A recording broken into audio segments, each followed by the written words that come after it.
let's take a look at the conceptual, model, and theoretical frameworks chosen for this paper. Dr. Benner's theory of novice to expert is relatively new from the 80s and something recently implemented at my clinical site. I'm proposing that by changing how we train, providing highly effective CPR on a more frequent basis, we can increase cardiac survival rates. Novice to expert aligns with this change proposal as we move nurses from novice responders to expert.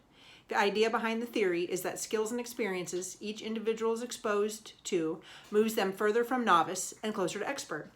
Within the theory, there are 5 main stages of clinical competence that begin with novice, then advanced beginner, competent, proficient, and ending at expert.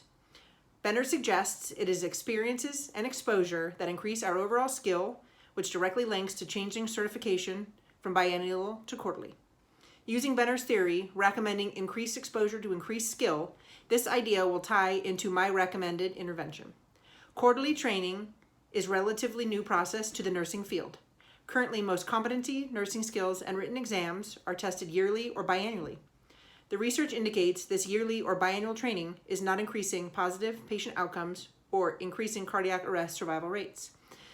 The implementation of frequent training will also provide opportunities for all staff to experience CPR, compressions, and ventilations. The Institute of Healthcare created a plan for change using a circular method with the idea of plan, do, study, act, or PDSA, as the main components. PDSA is a theory that focuses on the documentation of the 4 steps for change.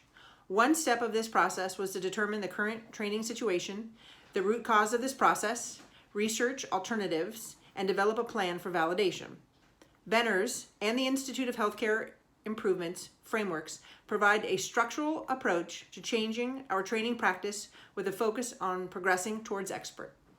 The 2 nursing theories previously mentioned round out the need for increasing nursing skill, creating a well-thought-out plan which includes an evaluative piece, along with the mindset that our staff needs self-care to provide excellence in nursing.